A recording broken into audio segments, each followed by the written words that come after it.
पहलगाम में आतंकी हमले के बाद भारत द्वारा की गई सर्जिकल स्ट्राइक के चलते देश भर में हाई अलर्ट जारी कर दिया गया है। वाराणसी में भी सुरक्षा व्यवस्था चौक चौबंद कर दी गई है। गोदौलिया बाबा विश्वनाथ मंदिर और गंगा घाटों सहित संवेदनशील इलाकों में ड्रोन कैमरों और डॉग स्क्वाड की मदद से निगरानी की जा रही है। एडीसीपी श्रवण टी और एसपी डॉक्टर अतुल अंजान त्रिपाठी के नेतृत्व में 3 थानों के पुलिस ने फ्लैग मार्च किया।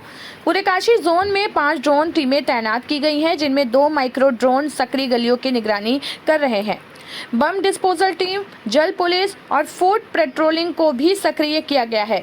सुरक्षा के मद्देनजर सभी थाना प्रभारियों को लगातार क्षेत्र में गश्त करने के निर्देश भी दिए गए हैं। ये अंतर्राष्ट्रीय सीमा पर बढ़ते तनाव के मद्देनजर और आज शुक्रवार के नमाज का दिन भी है, इन दोनों को दृष्टिगत रखते हुए पूरे वाराणसी कमिश्नरेट में खासतौर से काशी जोन में विभिन्न जगहों पे लगातार फ्लैग मार्च और पैदल गश्त किया जा रहा है। और साथ ही साथ ये भी अवगत कराना चाहता हूँ कि ये पूरे काशी जोन में कुल 5 ड्रोन टीमें गठित हुए ये लगातार एरियल सर्वेलेंस कर रहे हैं। और साथ ही साथ फूड पेट्रोलिंग के साथ ये हमारा बॉम्ब डिस्पोजल टीम और डॉग स्क्वाड दोनों को साथ में लेके जो संदिग्ध वस्तु और जो संदिग्ध सामान है, सामग्री है, उसको भी चेकिंग किया जा रहा है। और साथ ही साथ विशेष रूप से घाट एरिया में भी कोई सस्पेक्टेड अनअटेंडेड ऑब्जेक्ट्स वगैरह है कि नहीं, उसको भी चेकिंग किया जा रहा है। और जल पुलिस को भी एक्टिवेट किया गया है। पूरा घाट एरिया में कोई संदिग्ध व्यक्ति वगैरह या कुछ संदिग्ध सामान बोट में ना चढ़े, उसको भी चेकिंग करने के लिए जल पुलिस को निर्देशित किया गया। और सभी एसीपीस, थाना अध्यक्ष, थाना प्रभारी और आईसीओपी सभी लोग क्षेत्र में भ्रमणशील रह के सकुशल नमाज को संपन्न कराने के लिए निर्देशित किया गया है। सर, ड्रोन नया लगाया गया, क्या इसमें खासियत है? ये कुल 5 ड्रोन टीमें लगाए गए हैं। इसमें से 3 ड्रोन टीमें जो मिलिट्री स्टैंडर्ड का है, पूरा नाइट विजन कैपेबिलिटी के साथ है और लगातार ये एरिया को आसमान से ये पूरा कवर करेगा, एरियल सर्वेलेंस के रूप में हमको मदद करेगी।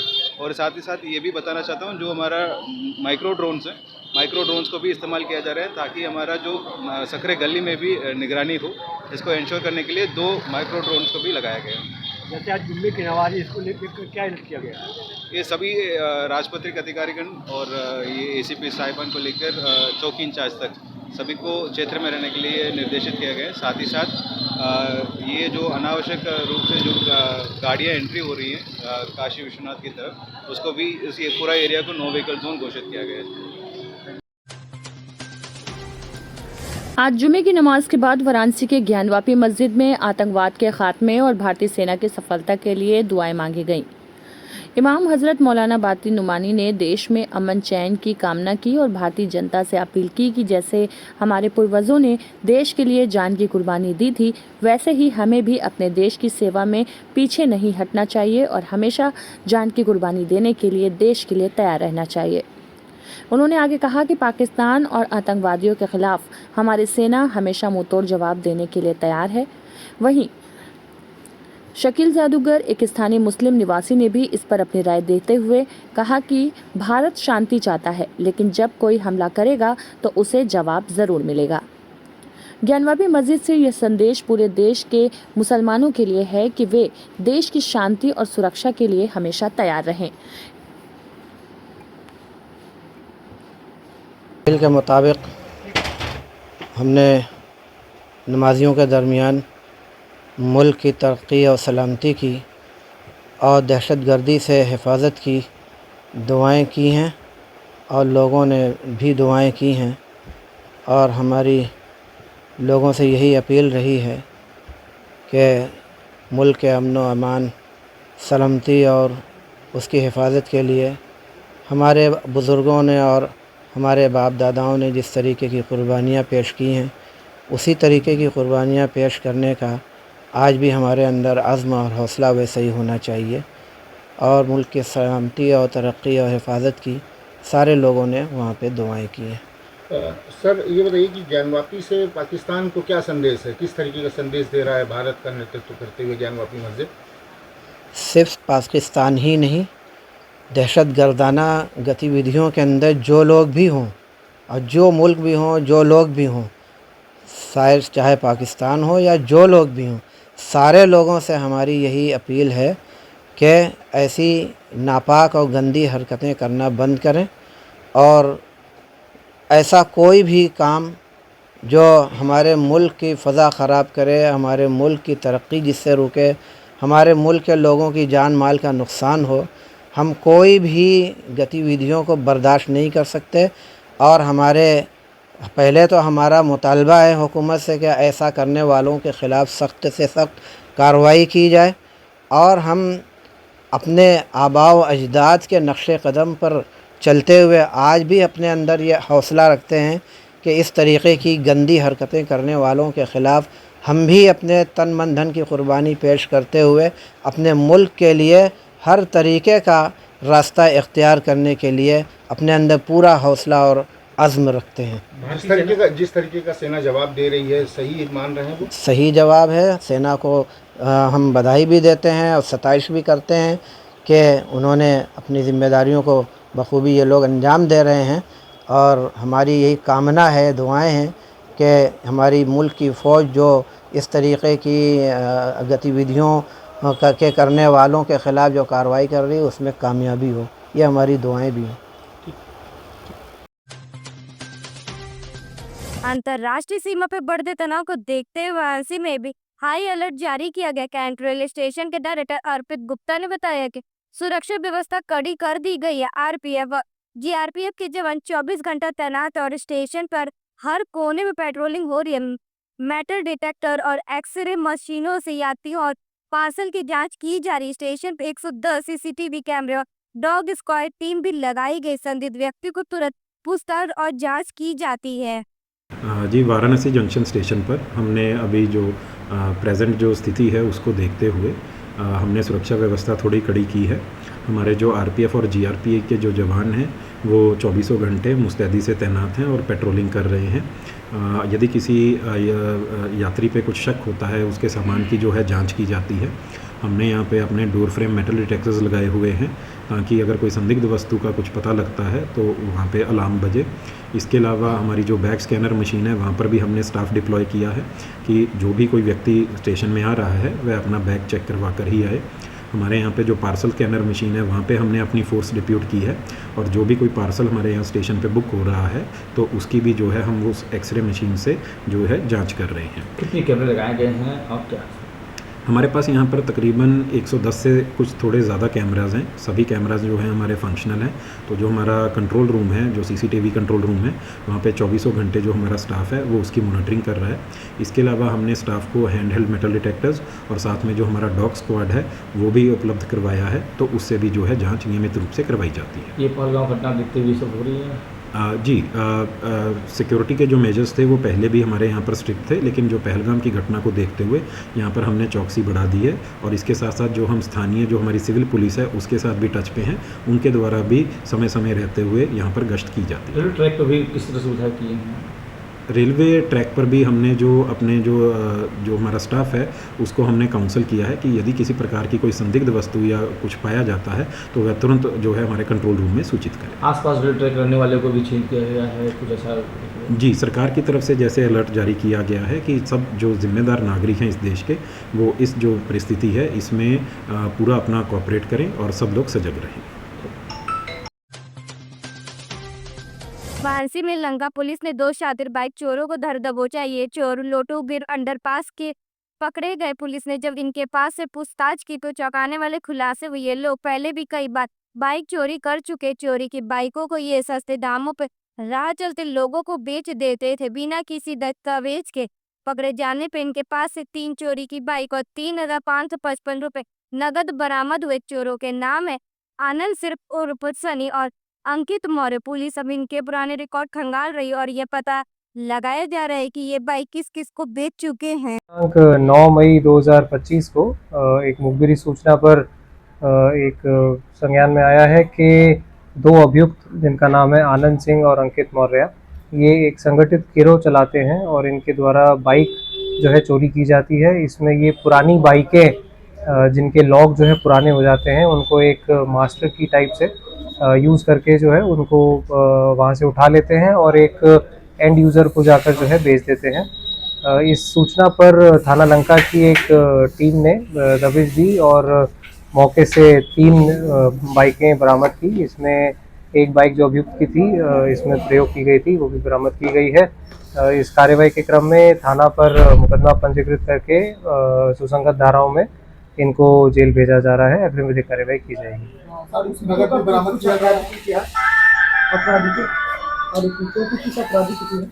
ये अभियुक्तों का पूर्व में भी आपराधिक इतिहास प्रकाश में आया है। इसमें एक अभियुक्त पे 4 मुकदमे हैं और दूसरे पर 9 मुकदमे हैं। इसमें अंकित मौर्य का पूर्व में गैंगस्टर की कार्रवाई भी की गई है। इसमें बनारस कमिश्नरेट के विभिन्न थानों पर इनके ऊपर मुकदमे पंजीकृत हैं। इनके पास से 3 बाइक बरामद की गई हैं और एक जो घटना में बाइक प्रयोग की गई थी बरामद की गई। ये चोरी की बाइक कहीं बेचने की फिराक में रहते थे क्या? जी, ये चोरी की बाइकें जो है बेचते थे एंड यूज़र को भी, और ये जो है ये जाके अपने मैकेनिक्स को भी बेचते थे, जिनके पार्ट्स ये आगे बेच दी जाते थे। इनके फॉरवर्ड बैकवर्ड लिंकेजेस की भी जांच की जा रही है और जो इसमें लिप्त होंगे इनके संगठित गिरोह में उनके खिलाफ कड़ी कार्रवाई की जाएगी। ये बाइक चोरी घटना कहाँ से हुई? ये BHU के लंका थाना क्षेत्र के वहाँ से बारीक चोरी हुई थी। जिस तरह से ये अपना गैंग बना करके बाइक की चोरियाँ वगैरह ये करते थे, क्या इनको फिर से गैंगस्टर की दर्ज कार्रवाई होने की संभावना? जी, नियमानुसार यदि गैंगस्टर बनता होगा तो किया जाएगा, अन्यथा HS इनके ऊपर खोला जाएगा। गिरफ्तार करने वाली पुरस्कार वगैरह जी, इसमें DCP काशी महोदय को रिपोर्ट भेजी जा रही है, जिसमें बरामदगी करने वाली टीम के हौसलावर्धन के लिए इनाम जो है उनको पुरस्कृत कराया जाएगा। 9 मई 2025 शुक्रवार को हजरत सैयद सलार मसूद गाजी रहमतुल्लाह अलैह की दरगाह पर पलंग पीढ़ी और मेदनी की रस्म अकीदत के साथ आयोजित की गई। ये कार्यक्रम दरगाह कमेटी के गद्दी नशीन हाजी एजाजुल हाशमी की देखरेख और सदर हाजी सिराजुद्दीन अहमद की सरपरस्ती में संपन्न हुआ। दरगाह परिसर के चारों ओर पलंग पीढ़ी और निशान के साथ तमाम ज़ायरीन व अकीदतमंदों ने शिरकत की। सरकार और प्रशासन के निर्देश अनुसार सभी के सहयोग से गाजी मियाँ बाबा का श्रृंगार कार्यक्रम सफलतापूर्वक आयोजित किया गया। इस अवसर पर डॉक्टर अजीजुर रहमान, नियाजुद्दीन हाशमी, अब्दुल्ला हाशमी, शमीम अख्तर, डंके बरदार, कौसर हयात हाशमी, आरिफ हाशमी, कोड़े बरदार, निज़ामुद्दीन, निशान बरदार, मुख्तार अहमद, मस्क बरदार, अब्दुल लतीफ़ और फव्वारा प्रमुख रूप से शामिल रहे।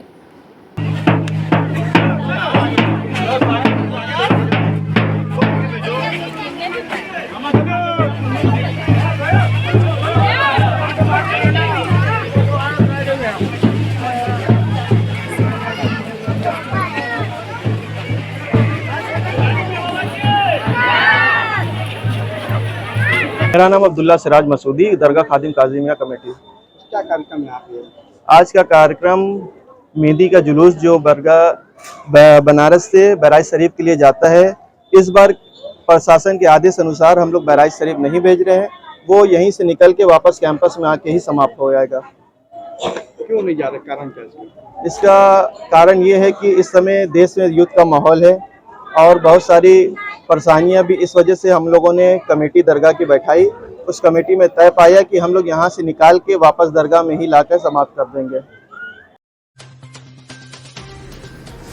हिंदू युवा वाहिनी एवं त्रिशक्ति फाउंडेशन के संयुक्त तत्वाधान में उत्तर प्रदेश के मुख्यमंत्री योगी आदित्यनाथ जी की प्रेरणा से आज लोहराबीर चौराहे पर निःशुल्क प्याऊ का उद्घाटन किया गया।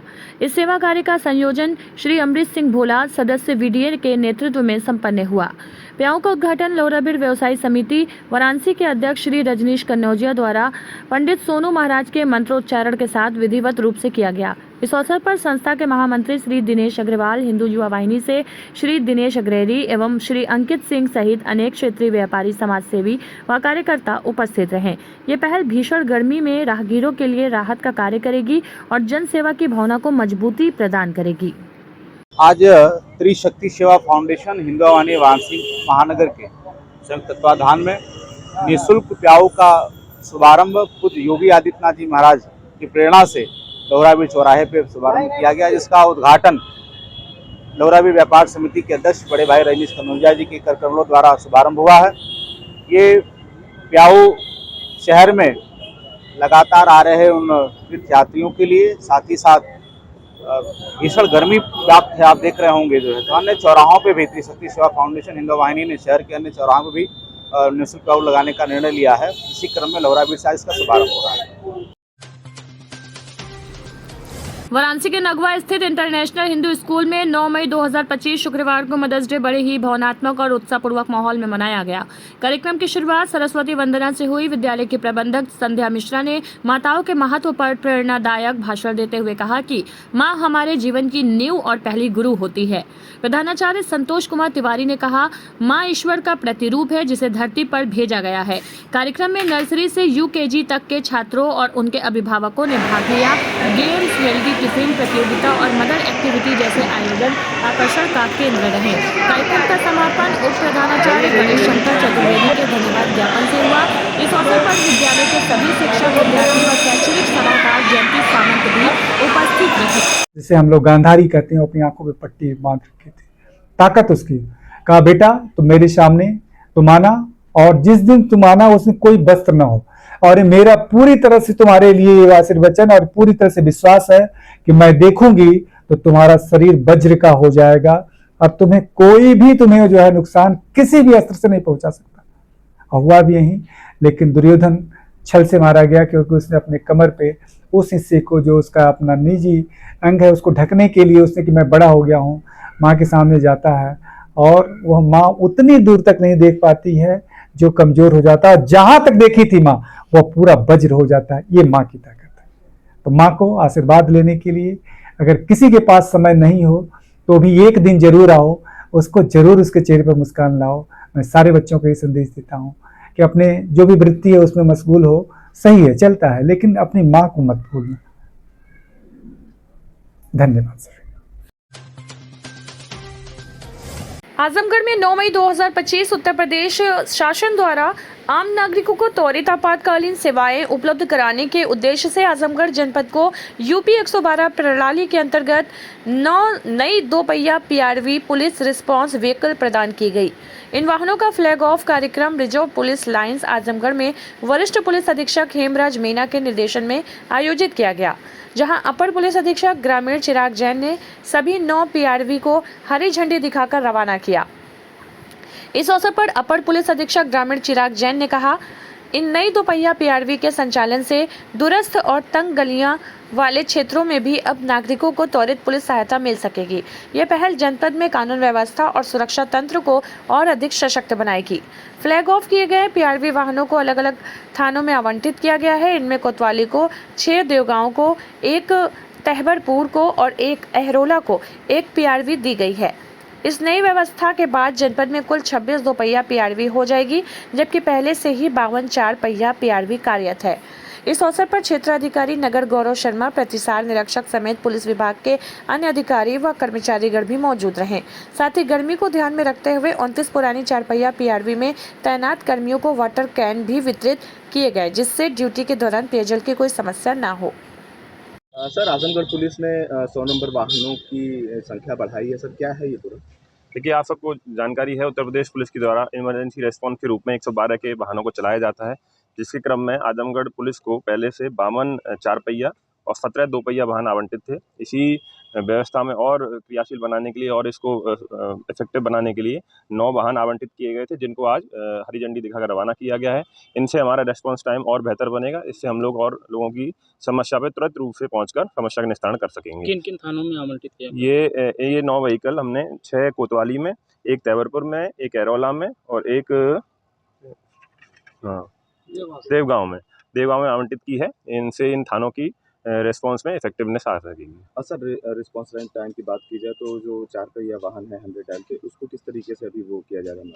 लगभग 10 मिनट के अंदर सभी व्हीकल अभी रिस्पॉन्स टाइम के अंदर पहुंच जाते हैं। इससे और वाहन मिलने से और रिस्पॉन्स टाइम में बेहतर होगा। इसमें और कमी आएगी। 8-9 मिनट में हम लोग पहुंचने की संभावना जताएंगे इसमें।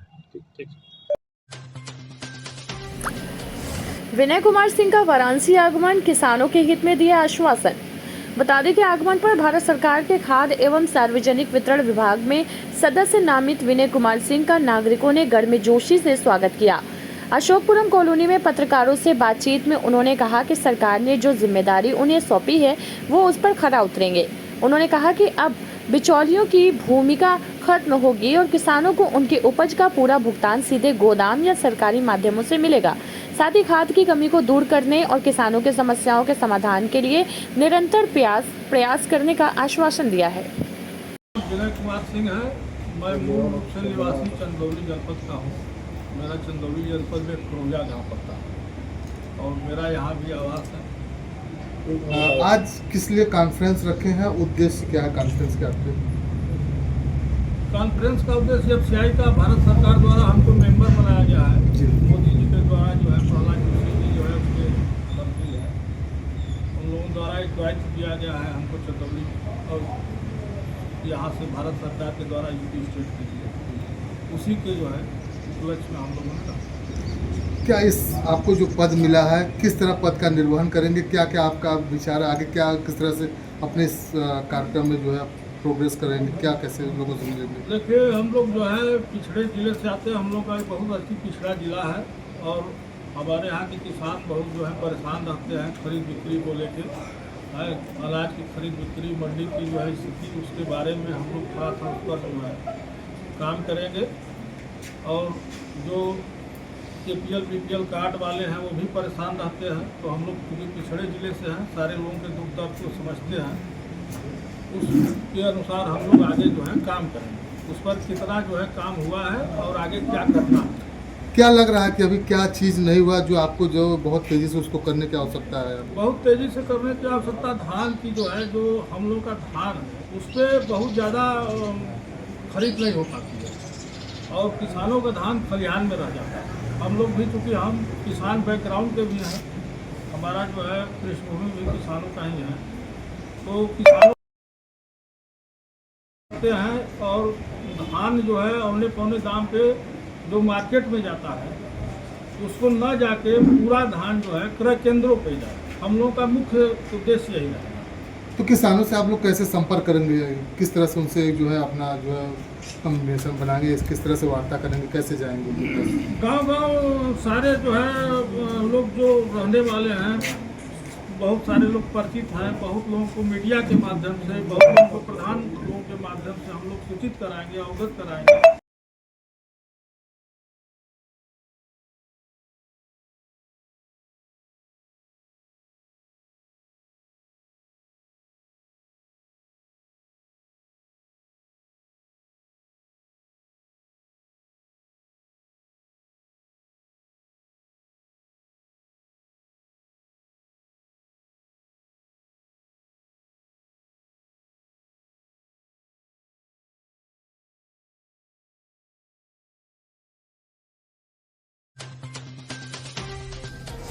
मुख्यमंत्री नगर सृजन योजना के तहत विवेक नगर कॉलोनी मोड़ से लेकर महामनापुरी कॉलोनी लेन नंबर 7 तक सीसी रोड और जल निकासी का काम पूरा किया गया। पार्षद श्याम भूषण शर्मा ने बताया कि यह विकास कार्य प्रधानमंत्री मोदी की प्रेरणा से हो रहा है।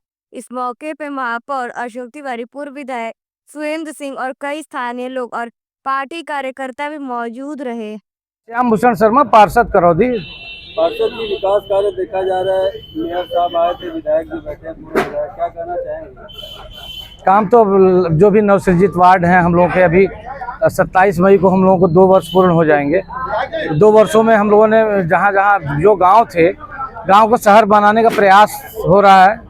हम लोग सफल होंगे, 5 वर्षों में गांव को हम लोग शहर बना देंगे। आज कौन सा कार्य आज हुआ है जिसका कि यहाँ पे देखा जा रहा है? आज ये मुख्यमंत्री नगर सृजन योजना के अंतर्गत विवेक माता कटरा विवेक नगर कॉलोनी मोड़ से महामनापुरी कॉलोनी लेन नंबर 7 तक सीसी रोड और जल निकासी डूबा रहता था। ये क्षेत्र विगत 35 वर्षों से हम लोग तो जब से होश संभाले हैं ये सड़क नहीं बन पाई, चूंकि ये पुराना बाहा है। कागजी नक्शों में ये नाला दर्ज है, तो यहाँ लो लैंड है। लो लैंड में अमूमन जब भी बरसात होती है ढेर सारा पानी लगा रहता है, तो लोग बहुत परेशान थे। अभी तो नगर निगम में आने के बाद हम लोगों ने प्रयास करके इसको बनवाया है, लोग बहुत खुश हैं, अच्छी सड़क बनी है। अभी मार्च में गर्मी के चलते आप लोगों ने मेयर साहब से हंगामा भी किया था कि गर्मी के चलते रिपोर हो, कुएं की सफाई हो, क्या कहना चाहेंगे? कुओं की सफाई का टेंडर हो गया है। बाकी अभी पिछले साल हमारे वार्ड में 27 रिबोर हैंडपंप हुए थे और 8 नए लगे थे। इस वर्ष भी हम लोगों को 10 रिबोर हैंडपंप करवाने हैं, अभी प्रायोजित है, तुरंत होगा। और 5 सबमर्सिबल लगने हैं, कम्युनिटी बोरिंग होगी। ये सारी चीज़ें तैयार है, बस तुरंत लगभग हमको लगता है 20 दिन में काम शुरू हो जाएगा। के बाद के कहाँ कहाँ के प्रोजेक्ट है वो बताना। हमारे ये यहाँ पे पहले पंचायत भवन हुआ करता था, तो उसमें सामुदायिक भवन बनेगा, ये बगल में ही है हमारे, लगभग 50 लाख रुपए से। बाकी बहुत सारी 27 सड़कें हमारी बनने जा रही हैं वार्ड में। कुछ मुख्यमंत्री नगर सृजन योजना है, कुछ सड़कें डूडा से बन रही हैं, अभी सब टेंडर में है। लगभग 2 महीने के अंदर हमारा कम से कम 6 करोड़ का काम शुरू हो जाएगा। काम में कोई मोदी जी की वजह से हम लोगों के बनारस में काम की मॉनिटरिंग खाली अच्छी हो, काम बहुत हो रहा है।